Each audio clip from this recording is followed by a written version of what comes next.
चलो भाई, आज का जो पहला टॉपिक या पहला जो चैप्टर मैं शुरू कर रहा हूँ 11th क्लास के लिए वो है मैकेनिकल प्रॉपर्टीज़ ऑफ सॉलिड। क्योंकि भाई यार बच्चों को कई बार इसमें डाउट आता है और सही से भी चीज़ें उनको मिलती नहीं है। तो चलो स्टार्ट कर देते हैं। आज जो चैप्टर का नाम है वो है मैकेनिकल प्रॉपर्टीज़ ऑफ सॉलिड।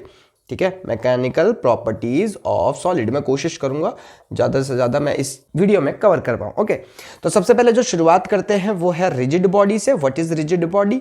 बात करते हैं रिजिड बॉडी। भाई एक ऐसी बॉडी जिसका जैसे मान लो आपके पास एक कोई ऐसी बॉडी है और आपने क्या करा, ये इस पर डिफॉर्मिंग फोर्स लगाया। ठीक है, डिफॉर्मिंग फोर्स क्या होते हैं? वो फोर्सेस जो इसकी इस बॉडी की शेप और साइज को चेंज करने की कोशिश करेंगे, वो डिफॉर्मिंग फोर्सेस है। अब मान लो ये रिजिड बॉडी है। अगर रिजिड बॉडी का कॉन्सेप्ट पहले जरा ध्यान से सुनिए। अगर आपने इसमें डिफॉर्मिंग फोर्स लगाया, ठीक है, और अगर इसका शेप और साइज चेंज ना हुआ, देखो दो तरह की डेफिनेशन होती है रिजिड बॉडी में जो बताई जाती है। ठीक है, दो तरह की रिजिड बॉडी की डेफिनेशन। ठीक है, पहला तो हम लोग ये बोलते हैं सिंपल भाषा में, जो किसी से भी पूछो वो आपको यही बताएगा कि अगर आपने किसी बॉडी पे डिफॉर्मिंग फोर्स लगाए और उसका शेप और साइज चेंज नहीं हुआ, शेप एंड साइज जो है बॉडी का, शेप और साइज बॉडी का चेंज नहीं हुआ, ठीक है, चेंज नहीं हुआ, तो उस बॉडी को बोलेंगे रिजिड बॉडी। एक तो ये होगी डेफिनेशन, सिंपल सी आसान भाषा में। लेकिन अगर भैया अगर क्या है, अगर कोई बॉडी है और अगर आपने उस पर क्या करा, डिफॉर्मिंग फोर्स लगाया, अगर ये रिजिड बॉडी है ना, तो अगर इसके अंदर के जो दो पार्टिकल्स होंगे, मान लो ए और बी, तो उन दोनों के बीच की दूरी अगर आपने एक्स ली है ना, तो वो इन डिफॉर्मिंग फोर्स लगाने पे अगर इन दोनों पार्टिकल की बीच की दूरी चेंज नहीं होती है, then this body is known as deforming, then this body is known as rigid body. Okay, तो रिजिड बॉडी क्या हुई? अगर आपने फोर्सेस लगाए किसी बॉडी में और उनके जो अंदर के दो पार्टिकल है, कोई भी दो पार्टिकल ले लो, उन दोनों के बीच में अगर कोई रिलेटिव मोशन नहीं हुआ, या बोल सकते हो उन दोनों के बीच में जो डिस्टेंस की, उन दोनों के बीच की जो दूरी थी वो चेंज नहीं हो रही है, उन दोनों के बीच की जो दूरी है वो चेंज नहीं हो रही है फोर्स लगाने पे, then this is known as rigid body. ठीक है, तो उसको बोला जाता है रिजिड बॉडी। अब तुम सोच रहे होंगे यार रिजिड बॉडी क्या एक्चुअल में ऐसी एग्जिस्ट कर सकती है? नहीं।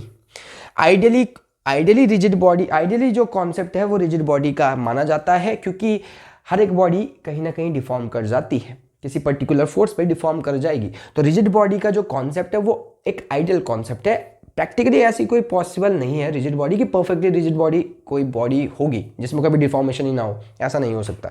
ठीक है, तो अब इसके बाद चलते हैं आगे। डिफॉर्मिंग फोर्स मैंने बता दिया आपको, तो दो चीजें आपको क्लियर हो चुकी है। पहली है डिफॉर्मिंग फोर्स। डिफॉर्मिंग फोर्स क्या हुआ? एक ऐसा फोर्स जो किसी बॉडी के शेप और साइज को चेंज करने की कोशिश करता है। ठीक है, that is known as deforming force.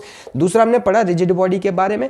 ठीक है, कि रिजिड बॉडी एक ऐसी बॉडी हुई जिसपे आपने डिफॉर्मिंग फोर्स लगाया और उसका अगर शेप और साइज चेंज नहीं हुआ, या अगर उसके दो पार्टिकल्स जो है अंदर के, उन दोनों के बीच की दूरी अगर सेम रहती है, फोर्स लगाने पे भी चेंज नहीं होता, तो यानी कि वो क्या है? रिजिड बॉडी है। ठीक है, इतना तो तुम्हें समझ में आ गया होगा। एंड माय डियर फ्रेंड, ये जो चैप्टर है ये आपके डिजाइनिंग पोर्शन के लिए बहुत अच्छा है। अगर आपको कल को डिजाइनिंग फील्ड में जाना है या इंजीनियरिंग फील्ड में, like civil engineering, mechanical engineering, तो ये कॉन्सेप्ट बहुत इंपॉर्टेंट है आपके लिए। जो ये चैप्टर है, ये चैप्टर जो है बहुत ज़्यादा इंपॉर्टेंट है। ठीक है, तो चलो आगे चलते हैं। इसके बाद एक प्रॉपर्टीज यहाँ पे कुछ प्रॉपर्टीज यहाँ पे आती हैं, जैसे elasticity. What do you mean by elasticity? भाई एक प्रॉपर्टी का नाम है और कुछ नहीं। देखो क्या, अगर आपके पास कोई बॉडी है और आपने उसको क्या करा, खींचा, आपने उसको खींचा, एंड माय डियर फ्रेंड अगर वो खींच गई, मतलब उसमें डिफॉर्मेशन आ गया। ठीक है, मतलब आपने डिफॉर्मेशन आ गया, मान लो आपने खींचा और ये थोड़ा ऐसे खिंच गई, थोड़ा सा ऐसे खिंच गई, इस पर थोड़ा सा डिफॉर्मेशन आ गया। मैं बड़ा दिखा रहा हूँ बट स्टिल थोड़ा सा दिखाने के लिए दिख जाए ताकि आपको। तो ये क्या करा आपने, हल्का सा ऐसे दोनों तरफ से डिफॉर्मेशन आ गया। ऐसे तुमने खींचा था और वो खिंच गई, तुमने ऐसे खींचा और वो खिंच गई, सीधी सी बात है, खिंच गई। हम बोलते हैं इलास्टिक है। तो अब देखो जरा क्या होता है, अगर कोई बॉडी डिफॉर्मिंग फोर्स लगाने पे तुमने क्या करा, वो खिंच गई है, ठीक है, उसमें डिफॉर्मेशन आ गया, और जैसे ही तुम इस फोर्स को हटाते हो, कमान क्या, जैसे ही तुम इन फोर्सेस को हटाते हो, फिर से अगर वो अपनी शेप को रिगेन कर जाता है, जैसे मान लो एल साइज का था और यहां पे क्या हो चुका था, एल प्लस डेल्टा एल हो चुका था on applying the force, deforming force, और जैसे इन फोर्सेस को रिमूव कर दिया जाए, अगर वो वापस रिगेन कर जाती, ये जो प्रॉपर्टी है बॉडी की, रिगेन कर जाना, अपनी ओरिजिनल शेप में और साइज में रिगेन कर जाना, इसी प्रॉपर्टी को इलास्टिसिटी बोला जाता है। And this body is known as elastic body. समझो समझो समझो, आई थिंक समझ में आ गया होगा। अगर आपने किसी बॉडी को डिफॉर्म करा, ठीक है, और वो बॉडी खिंच गई या कुछ भी उसके डायमेंशन में चेंज हो गया और जैसे ही आपने वो लोड हटाया वापस से वो बॉडी अपना शेप रिगेन कर पाती है, then that property of a body या property of the material is known as what, elasticity. ठीक है, एंड उस बॉडी को बोला जाएगा इलास्टिक बॉडी है। तो या आप अगर ऐसा समझ नहीं आता तो एक और तरीका बताता हूं। अगर कोई बॉडी, जैसे आपने उस पर क्या लगाया, डिफॉर्मिंग फोर्स लगाया, अगर वो अपने शेप को या साइज को मेंटेन करके रखती है, ठीक है, मतलब उसमें कोई चेंज नहीं आता, उसमें वो अपने साइज और शेप को मेंटेन करके रखती है, तो इट इज इलास्टिक बॉडी। ठीक है, उसकी जो इलास्टिसिटी है वो ज्यादा है। ठीक है, तो फॉर एग्जाम्पल अगर मैं तुमसे पूछता हूं कि स्टील और रबर में से कौन ज्यादा इलास्टिक है, तुम सोचोगे रबर, खिंच जाता है। तो काफी लोगों को पता होता है व्हाट इज इलास्टिक। इलास्टिसिटी तुम्हें समझ में आ गया, जो अपने शेप और साइज को फोर्स लगाने पे बरकरार रखता है, दैट इज इलास्टिसिटी, उस मटेरियल की इलास्टिसिटी। ठीक है, यानी उस बॉडी को बोलते हैं वो ज्यादा इलास्टिक बॉडी है। ओके, तो अगर मैं बोलूँ स्टील, मान ले तेरे पास स्टील रॉड है, दिस इज स्टील, ठीक है, और ये क्या है, ये रबर है, ठीक है, सेम साइज है दोनों का। तो ये क्या करा, मैंने यहाँ से इस पे फोर्स लगाया एफ, यहाँ से फोर्स लगाया, यहाँ से फोर्स लगाया, सेम फोर्स लगा रहा हूँ दोनों में, तो तुम्हें दिख गया, मान लो कि तुमने खींचा, रबर तो खींच जाएगा, स्टील तो खींचेगा ही नहीं। ठीक है, तो स्टील अपने शेप को बरकरार रख रहा है उतने ही फोर्स में as compare to the rubber.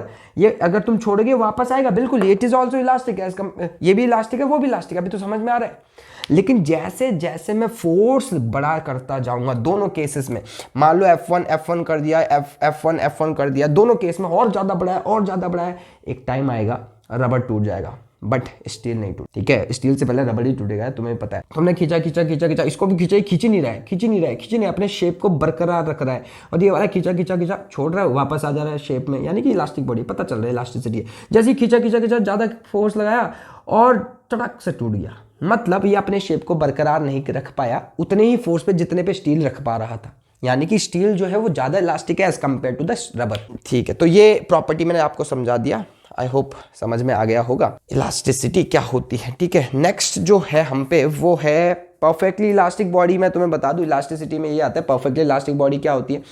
Perfectly elastic body वो होती है, आपने बॉडी को खींचा और जैसे ही फोर्स हटाया वो अपने से ओरिजिनल शेप में आ गया, ओरिजिनल साइज और शेप को रिगेन कर पाया perfectly, that is known as what, perfectly elastic body. ठीक है, अब सबसे खतरनाक चीज शुरू होती है, दैट इज स्ट्रेस। ये बड़ा इंटरेस्टिंग है, इसको पढ़ने में तो मजा ही आ जाता है भाई गॉड। ठीक है, तो अगर किसी बॉडी पे आपने फोर्स लगाया, ठीक है, अगर किसी बॉडी पे आपने फोर्स लगाया, ठीक है, कौन सा फोर्स, डिफॉर्मिंग फोर्स। ठीक है, तो अगर आपने जैसे ही इस पे फोर्स लगाया और खींच रहे हो उसे ऐसे ऐसे करके, हल्का फुल्का, चलो डिफॉर्म, अगर मान लो इलास्टिक बॉडी है और अगर हल्का फुल्का डिफॉर्म ही हो गई, चलो ठीक है, हल्का फुल्का डिफॉर्म होना शुरू हो गई, तो भाई ध्यान रखना, जैसे तुम इस फोर्स को हटाओगे वापस आ जाएगा, इलास्टिक बॉडी है। क्यों हुआ ऐसा? क्योंकि अंदर ना इंटरनल फोर्सेस जनरेट होते हैं, अंदर ना इंटरनल फोर्सेस जनरेट होते हैं, ध्यान रखो, अंदर इंटरनल फोर्सेस जनरेट होते हैं, रीस्टोरिंग फोर्सेस। ये जो restoring forces per unit area generate होते हैं, that is known as stress. फिर से सुन, फिर से, ये जो इंटरनल रीस्टोरिंग फोर्सेस जनरेट हुए हैं, रीस्टोरिंग फोर्सेस जो जनरेट हो रहे हैं पर यूनिट एरिया में, that is known as stress. तो बेटा स्ट्रेस अंदर जनरेट होता है, ध्यान से सुनो मेरी बात। तुम बाहर से डिफॉर्मिंग फोर्स लगा रहे हो, उसको रेजिस्ट करने के लिए अंदर से इंटरनल रीस्टोरिंग फोर्सेस डेवलप हो रहे हैं अंदर, ठीक है, पर यूनिट एरिया पे जो जनरेट हुए हैं उन्हीं को स्ट्रेस कहा जाता है। ये जो अंदर जनरेट हो रहे हैं पर यूनिट एरिया में, that is known as stress. Internal restoring forces generated per unit area is known as what, stress. यार हम कई बार क्या लिखा हो, तुमने देखा होगा, स्ट्रेस इज इक्वल टू क्या, force applied upon area, force applied upon area, है ना, जो बाहर से आप अप्लाई करो, जो डिफॉर्मिंग फोर्स अप्लाई करो अपॉन एरिया। फॉर्मूला में तो ये लिखा रहा जाता, ये रहता है लिखा हुआ, डायरेक्ट हम इसी से निकालते हैं। ऐसा क्यों? क्योंकि मान लो, क्योंकि ये आपने जब ये खींचा तो बॉडी टूटी नहीं, इलास्टिक बॉडी काफी हल्की हल्की डिफॉर्मेशन तुम्हें दिख रहा होगा ऐसा करते हुए, तो मान लो इक्विलिब्रियम पोजीशन, मतलब टूट नहीं रही, ऐसा नॉर्मल सी भाषा में समझो, ठीक है। तो उस दौरान क्या हो रहा है, जैसे जैसे खींच रहे हो आप, अंदर स्ट्रेसेस जनरेट हो रहे हैं, तो यानी कि वो इसको बैलेंस करने की कोशिश कर रहे हैं। तो जितना अंदर इंटरनल फोर्सेस, अंदर जो ये इंटरनल रीस्टोरिंग फोर्सेस जनरेट हो रही है, वो किसके बराबर जनरेट होते हैं, जितना आपने फोर्स अप्लाई करा, ठीक है। तो जितना आपने फोर्स अप्लाई करा उतना अंदर इंटरनल रीस्टोरिंग फोर्सेस जनरेट हुई। दैट्स द रीजन वाई हम जितने internal forces internal restoring forces जो जनरेट हुए हैं वो किसके बराबर लेते हैं, एफ अप्लाइड के बराबर लेते हैं। तो मैथमेटिकली हम इसको ऐसा लिखते हैं, तो मैथमेटिकली हम लिखते हैं क्या, फोर्स अप्लाइड अपॉन एरिया। जो आपने फोर्स बाहर से लगाया है उतने मान के चलते अंदर स्ट्रेसेस जनरेट हुए होंगे, अगर मैं इक्विलिब्रियम में इसको लूँ, ठीक है। तो स्ट्रेस यही होता है कि कितना आपने फोर्स अप्लाई करा है।